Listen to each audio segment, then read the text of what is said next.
artificial intelligence will completely transform our world. But what is AI? Why will it affect you? And how can you and your business survive and thrive through the AI revolution? Welcome to AI and You.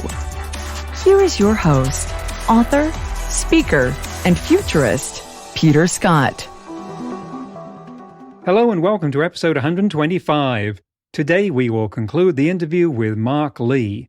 He is Emeritus Professor of Intelligent Systems in the Department of Computer Science at Aberystwyth University in Wales. And we are talking about robots. Mark has a vision of conversational robots that learn from moving around in the real world and encountering people. Hence the theme of his book, How to Grow a Robot, Developing Human-Friendly Social AI, which was published by MIT Press in 2020, and talks about how he trained the iCub robot to learn from its experiences as he took its development from newborn helplessness to ability levels equal to a 9-month-old.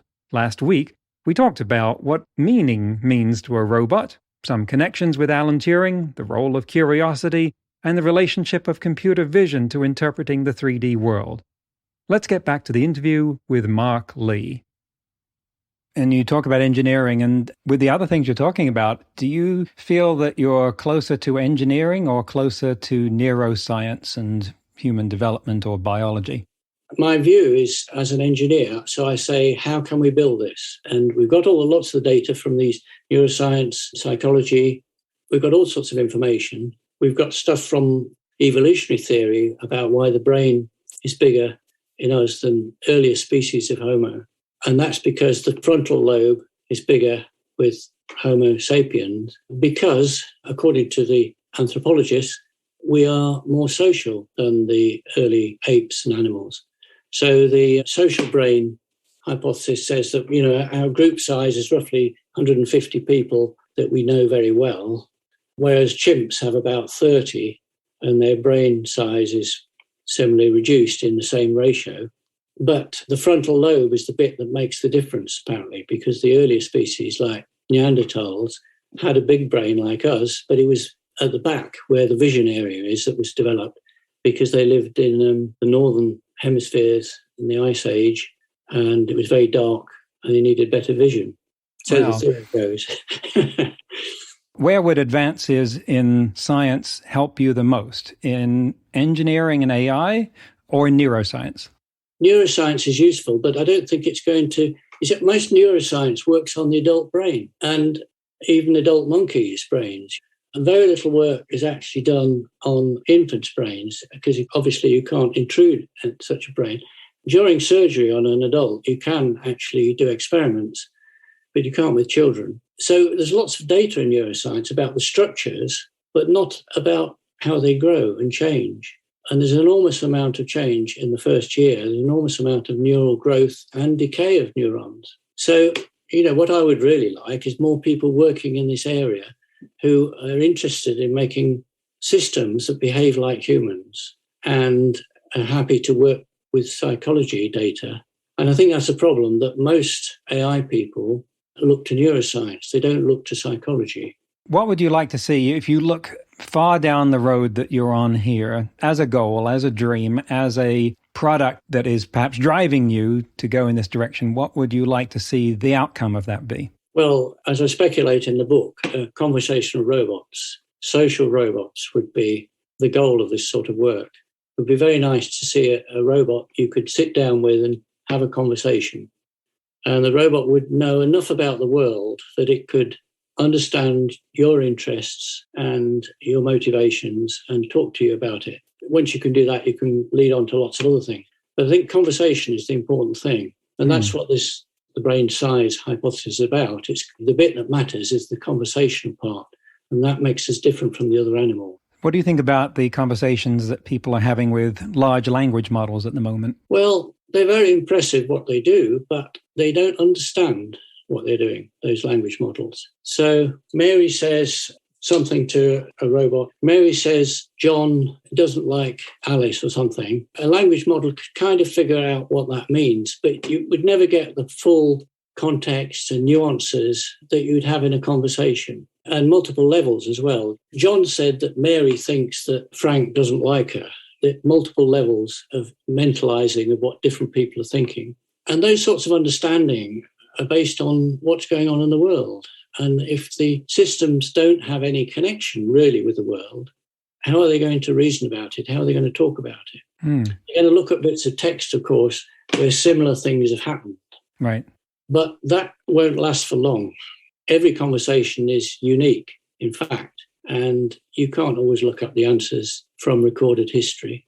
Right. I think at the moment they're pushing the boundary of how long those things can fool you in a conversation. But the underlying model is what I believe Timnit Gebru described as stochastic parrots. They're probabilistically based engines that are operating on manipulating text that they've already seen. Yeah. This goal of having a conversational robot is interesting in that it doesn't involve any actual movement. And so I wonder if you envisage the robot that could have these kind of conversations like the one we're having now, where we're not actually constrained or required to move as a result of that, learning the things that they need to by sitting in a classroom listening to a philosophy professor at some point, but they have clearly already been embodied to the extent that they have that embodied understanding of the real world. Because you're not going to get an embodied understanding of philosophy, at least not much, right? Well, I mean, to get to that conversational robot stage, you've had to go through all the learning about the physical world to get there. Mm-hmm. So it knows a lot of that. And of course, it would have the web and the net available. So it could look up things. If somebody says a funny word, it can look it up in a dictionary and find out what that means in terms of other words. So when you get to that stage, it can be quite useful and quite powerful. And could that then result in a reusable module, a software model that could be transported and implanted in a system that wasn't embodied to have the conversation? Yeah, you could download the robot's brain into a computer, but of course it would then be frozen in time in the sense of development. Mm-hmm. It would be able to look up things and interrogate questions and answers it would be able to provide, but it would not develop further in the same way. So things like jargon and the funny things we say that don't make sense when you analyze them, the robot would not understand those and have to ask questions. When you say these different bits of jargon, you say, well, what does that mean? Then it would remember, of course. Mm. But all of that would have to be learned, and learned in the real world, as we do. What about the use of robots for physical tasks? Many of the applications that people are wanting to put robots to, for instance, in Japan, they're very focused on elder care and things like giving people baths, moving them around. Very hard tasks, it seems to me, to get a robot to do, to even build the necessary hardware for doing that. I'm just reminded of how much of what I do with my hands is dependent on these incredibly dense sensors on nerve endings on the fingertips that tell me whether I'm holding something firmly enough. Mm. And that's where a lot of money is being put in robotic development at the moment. What do you think of how that future is going to play out in terms of robots that have that, for say, that kind of application level of ability? Well, it's quite a difficult area. I mean, the carer in the care home doesn't actually pick up people. They use specialized equipment to do that. So the robots would have to do the same thing. They'd have to be very specialized for different tasks. And I think that can be engineered. But of course, that's rather different from AI. That is designing something to do a mechanical task. Wheelchairs, automated wheelchairs and things like that. They can be quite sophisticated, but I don't think the android type of robot that looks like humans would be the answer there. Partly because our own bodies are very efficient in what we do, and our fingers are very flexible, and the ratio of sensing modules and muscles and relative force and so on, we can't get anywhere near that with robot hands at the moment. I'm not sure we can, because it may be that the biology is necessary to get it packed to that density. Right. I mean, I occasionally see reports of development of some sort of artificial skin and various sensors, but they're nowhere close to the density of what we have in a piece of human skin. It seems, to coin a word, we'd have to grow that to be able to make it properly. But I'm just wondering to what extent we need that to be able to do the average real-world manipulation. I forget who said it, but one researcher said, nothing stumps a robot like a bag of oranges. It's not obvious how you should pick it up. It's going to shift around in unpredictable ways, and if you're trying to grab it, you run the risk of creating orange juice. Yes, right. And what do you think, in your approach, what's the answer to that problem? Well, I think you could make quite a lot of progress with a learning system that, I mean, it would squash the orange, of course, but learning through experience is the way to do it, really, as we do. I would say when it's skilled enough, you'll find it's able to do it. But, of course, that is a big problem, the bin picking problem, sorted objects in a bin and trying to pick them up. And I think Amazon's working on that quite hard, because that will save a lot of people in their warehouses. Right. And just to be clear here, that's the bin packing problem is when I'm putting things into a bag.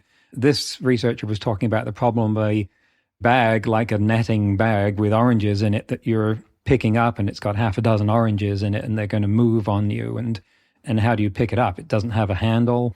And how do you even figure out where to grab it? Yeah, well, that depends on your experience of those physical objects. So you have to experience liquids, things that change shape, things like wire and netting and all those different things. So in your development then of robots that are going to learn that, do you have or are you building a lab where robots are indulging in and experiencing all kinds of interactions with the real world? Well, that's the idea, yes. I mean, we haven't got that far to such a variety of things, but we do have different objects that move, objects that are stationary, objects like buttons you can press and lights come on and things like that.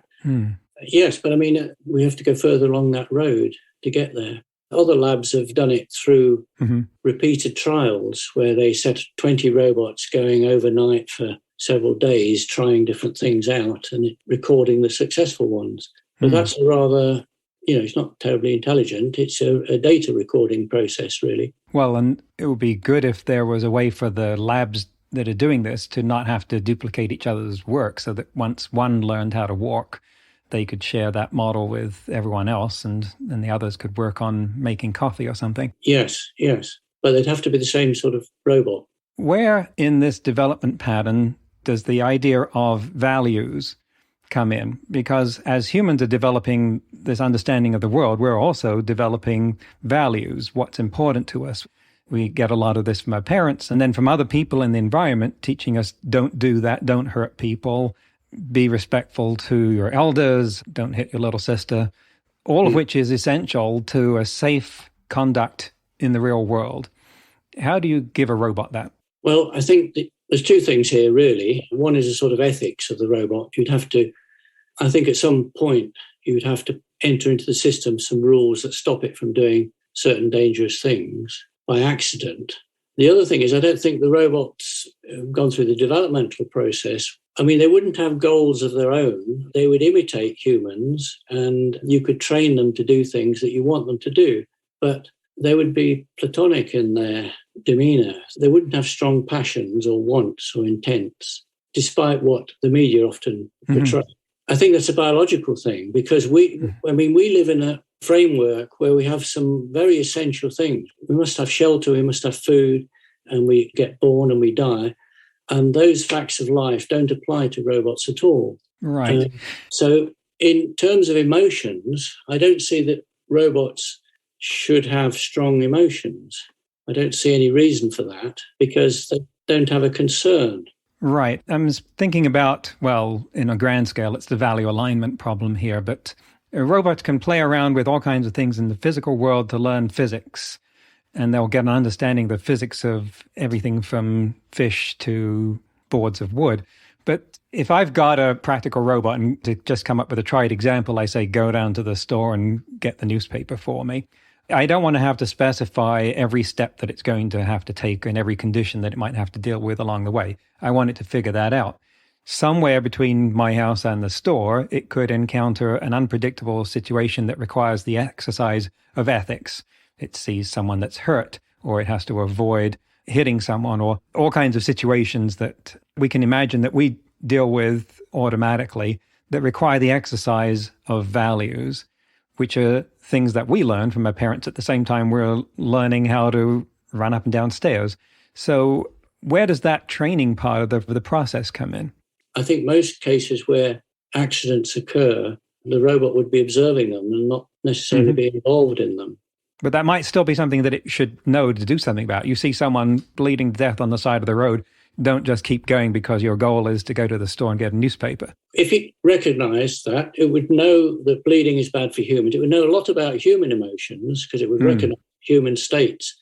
And say, this is a distressed human here. It might not be bleeding even. And it would say, this human needs help. And it would phone up for the necessary ambulance or whatever is required. But I don't see it intervening in itself. I mean, calling for help is intervening. It's taking an action. Yeah. But what I mean is it wouldn't have the strength or the abilities designed for all the circumstances that might occur. If it's just a conversational robot that wanders around people, it probably wouldn't be very strong, you know. Well, if we looked further ahead, not that we're necessarily building robots this physically capable just to go to the store and get a newspaper, but the robots might be equipped by default with first aid kits, just because they're out in the world and they might encounter situations where they're needed. Yes, well, whether they could use the first aid kit themselves is the question.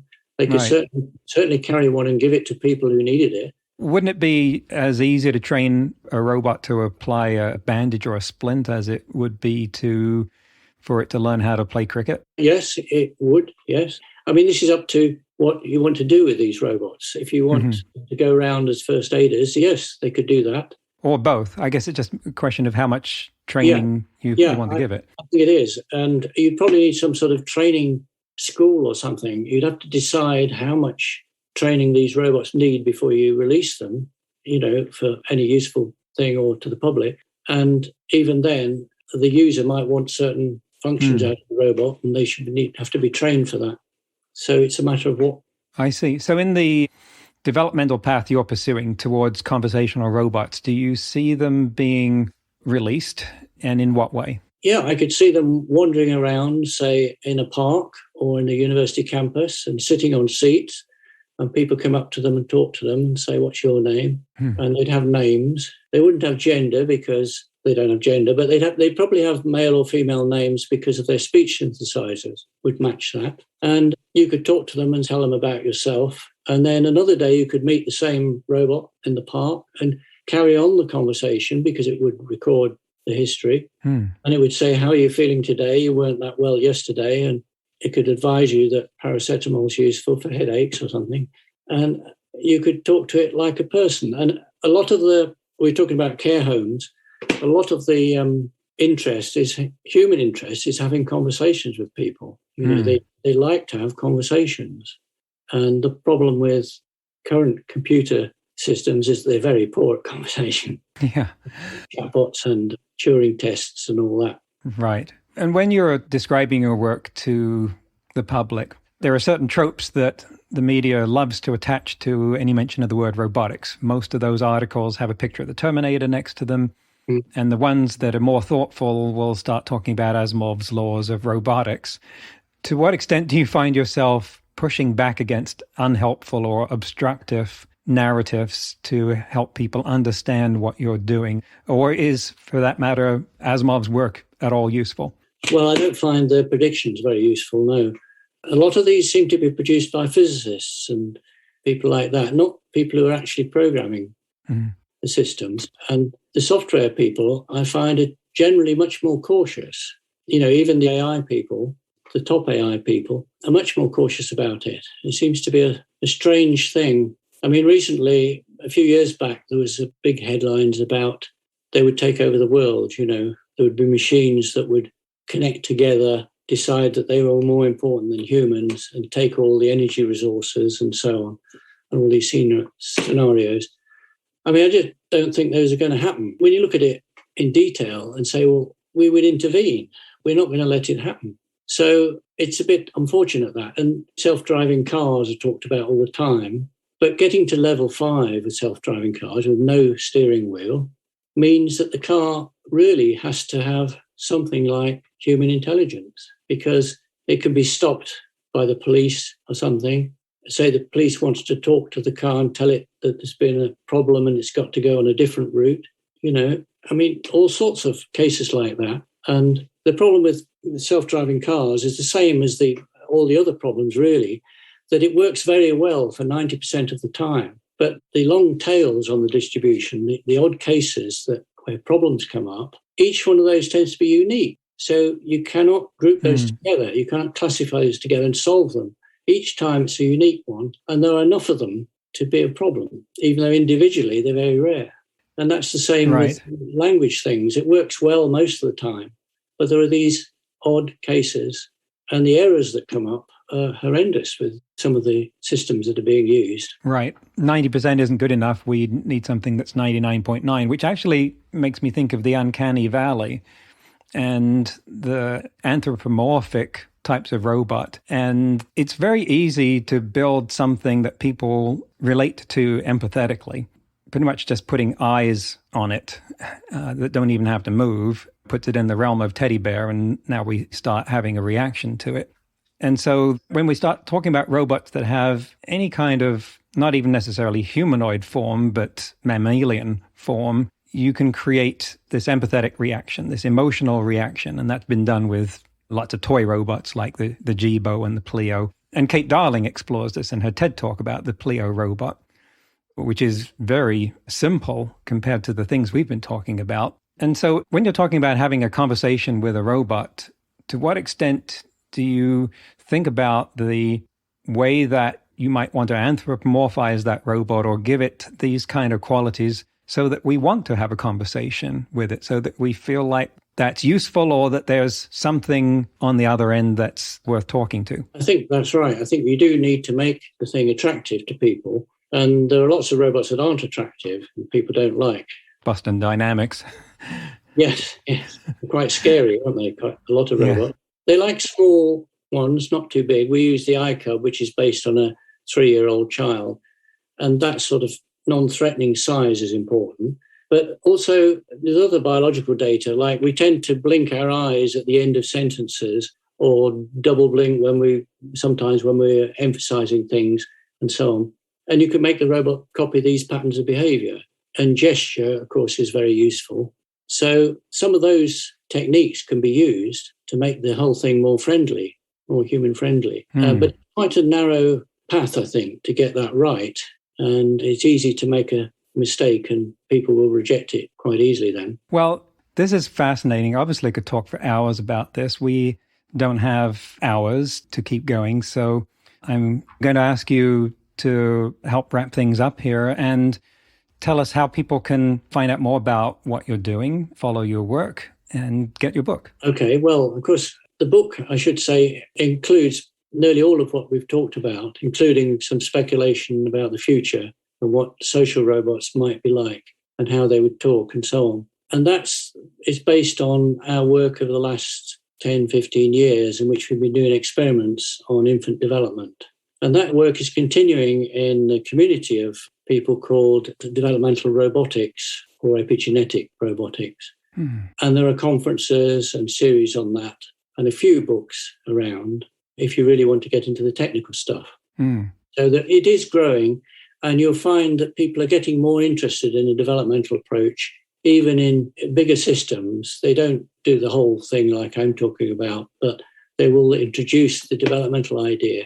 So I think it's getting more traction at the moment, but there's an enormous amount of work to do. And so we need more people to start working on projects in it. And if people who would be useful to you are listening to this podcast, what would you say to help them decide whether they should get in touch and offer their abilities? Well, read some of the stuff, see if you like it, have a look at the videos and see if you get any resonances with it. Great. So thank you. If you want to build a conversational robot, now you know where to go. If you want to get involved in that project, then Mark's the person to contact. So Mark Lee, thank you very much for coming on the podcast. Again, the book is How to Grow a Robot. Mark Lee, thank you for coming on AI and You.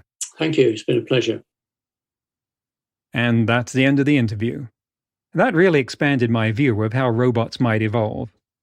You know, I'd heard about the grow it from a baby approach from documentaries on like Soul Machines and Baby X, but it's another thing to have a dialogue with someone who's doing that themselves.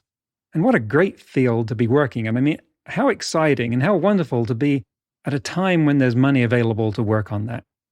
In today's news ripped from the headlines about AI, researchers at the University of California at San Francisco developed AI that could turn a paralyzed person's brainwaves into text. Now, they were only selecting from a vocabulary of 50 words that they had trained the AI on, but that was enough to form useful sentences. The patient, codenamed Bravo 1, lost his ability to speak in 2003 after a severe car accident that left him paralyzed. They trained the network by asking the patient to think of or attempt to say a number of short sentences constructed from those 50 words, which gave them patterns that the AI formed a network on, and then was able to decode at the rate of 18 words a minute when the patient thought of new sentences. The research, sponsored by Facebook among others, demonstrates, according to researcher David Moses, quote, the potential for this approach to give a voice to people with severe paralysis and speech loss, end quote. Tesla had their annual AI Day a couple of weeks ago, and we got to see their progress with their Android robot called Optimus and what they call full self-driving beta. I've had the FSD beta for a couple of months now. I had to earn it by being a very good driver, no sudden stops or turns. I was on my best behavior for about 3 months, and then the download showed up one day. It's simultaneously impressive and underwhelming. Impressive for what it can do, like drive on roads that don't have any lines at all, and underwhelming for how much it still can't, like make a turn quickly enough to not tick off the car behind. So the AI Day, which you can find on YouTube, had a lot of data, really technical data. Their goal here is to recruit new personnel about their progress with FSD, and also had a live demo of their current Optimus design, where the robot took a few steps on stage and waved. They didn't want to do more in a live press conference because if it fell over, that would be the only thing people would remember and the only thing they would show. But they did show videos of it doing other things like moving packages around and watering the office plants. What was notable to me was that they didn't say what you might use it for. Presumably watering the office ficus isn't a killer app, and that's really the big question. They might be able to sell it for $25,000 like they say, and that's a ground-changing development alone, but to do what? Now it looks sleeker and infinitely less threatening than the Boston Dynamics Atlas, which is certainly far ahead, and if Boston Dynamics is looking for some press, they'll issue a wrestling challenge because Atlas would certainly rip Optimus in half. What we've heard from Mark in this interview helps me put these robots in a better perspective. Next week, I'll be talking with Mark van Remenon, a digital futurist, whose new book is Step into the Metaverse, How the Immersive Internet Will Unlock a $1 trillion Social Economy. And he'll be helping us understand what the metaverse is, why it's important, and how it uses AI. That's next week on AI and You. Until then, remember, no matter how much computers learn how to do, it's how we come together as humans that matters. That's all for this episode of AI and You. Please leave a rating and comment and share with your friends. Get the book Artificial Intelligence and You and see more videos and articles at aiandyou.net. That's aiandyou.net, where you can also send us your questions. Thank you for listening.